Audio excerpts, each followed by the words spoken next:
अस्सलाम वालेकुम, जय हिंद, जय महाराष्ट्र मेरे भाइयों। आज नांदेड़ शहर में जो हालात हम बताते जा रहे हैं वो बस से बदतर होती जा रही है। ऐसा एक वाकया 11 मार्च 2026 को हुआ जो आज 4 दिन हो गए।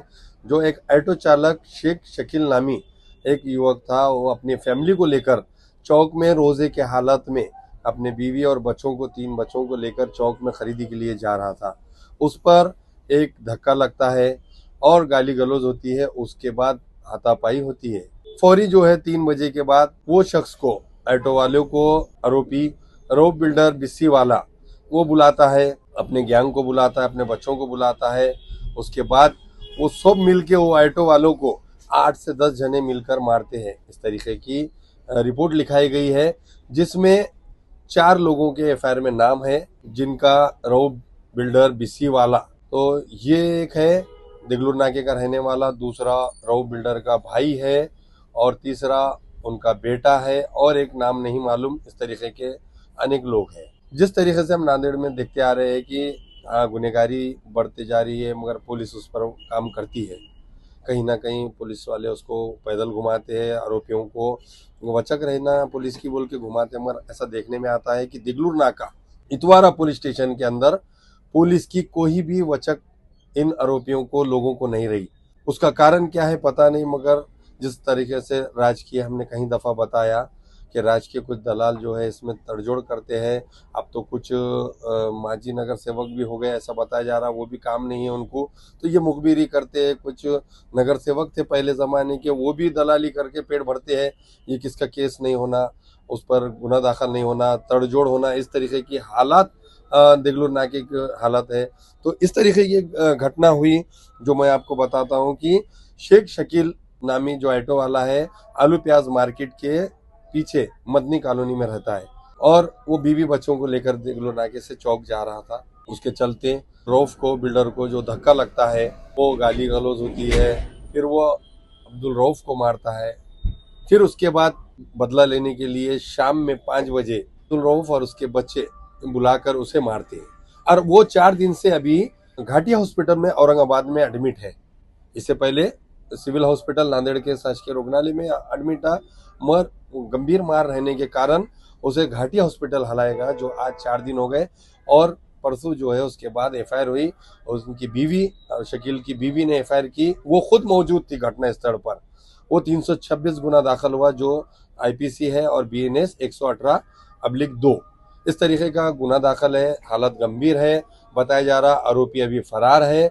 हम देखने में आता है कि पुलिस जो है कुछ किरकोळ प्रकरण रहता है उसमें थोड़ा सा ढील देती है कि भाई आपस में कोई है कर देते जा, मगर इसका फायदा कहीं राजकीय दलाल उठाते। हम कहीं दफा बताते कि कैसे टेक्निकल गुने दाखिल करते हैं, किस तरीके के लोगों को फंसाते हैं, मगर पुलिस को मालूम नहीं रहता। मगर जब से दबंग एसपी अविनाश कुमार ने पदभार संभाला उस तारीख से नांदेड़ शहर में टेक्निकल गुने 0 के बराबर हो गए।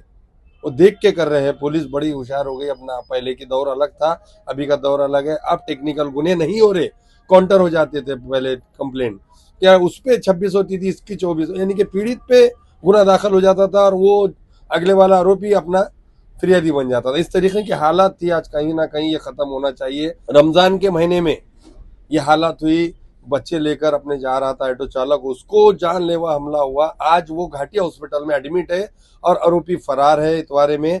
और इसका जो तपास है पीएसआई आगलावे के पास है। वाजिद भाई ने भी इसमें योगदान अच्छा दिया। उन्होंने भी कंप्लेंटर को किस तरीके से टॉर्चर किया जा रहा था ऐसा भी हमने सुना। ये 4 दिन हो गए। उसके बाद सिविल हॉस्पिटल में वो बंदा एडमिट था और उसकी बीवी जो है वो लगातार पुलिस के चक्कर काट रही थी। मगर हमको पता लगा, हम जब गए वहाँ पर, सामाजिक कार्यकर्ता बशीर लाला, हम जब जाने के बाद देखे तो वहाँ पर पीएसआई चौहान साहब जो थे डीबी के इंचार्ज, इनसे हम बात की। वहाँ पर वाजिद भाई ने बताया कि क्रिटिकल मामला है और कोई भी अनहोनी हो सकती है। इसी हालात है पेश उस फिरियादी की और जख्मी की, उसको औरंगाबाद हलाएगा। तो उसके बाद जाकर एफआईआर हुई। और खास बात ये भी है कि हम बार बार बता रहे कि दिगलूर नाके पे विशेषता किस तरीके से हालात है। कहीं मुफ्ती आलिम साहब हमारे बयान करते हैं, मगर गुनहगारी किस तरीके से बढ़ रही है। रमजान के महीने में रोजदार बीवी और पति को बेरहमी से मारा गया। उसको आज सर पर गहरी चोट आई हुई है, अभी वो हालत गंभीर है रमजान के महीने में खास करके, और गाली देना गुनाह है बताने के बाद भी उसे लेडीज को भी मारा गया, ऐसा भी हमने सुना। भी वो लेडीज आएंगी, जब आने के बाद हम उसकी भी मुलाकात लेंगे। मगर अभी जो है वो आरोपी फरार है और पेशेंट जो है घाटी हॉस्पिटल में एडमिट है। अभी हालात उसकी चल रहा है इलाज। उसके बाद वो आते हैं, हम देखेंगे। आरोपी फरार है, अगलावे के पास में पीएसआई का ने केस है, और जैसा इसका अपडेट आता है हम आपको जरूर बताएंगे। मगर ये जिस तरीके से राजकीय जो गुंडे हैं, ये राजकीय जो दलाल है, ये मुआफिया है, इनके वजह से ये गुनहगारी बढ़ रही है, ये साफ तौर पे दिख रहा है। और दिगलुर नाके पे अगर से शांतता होना तो उलमा व इकराम को आना पड़ेगा आगे।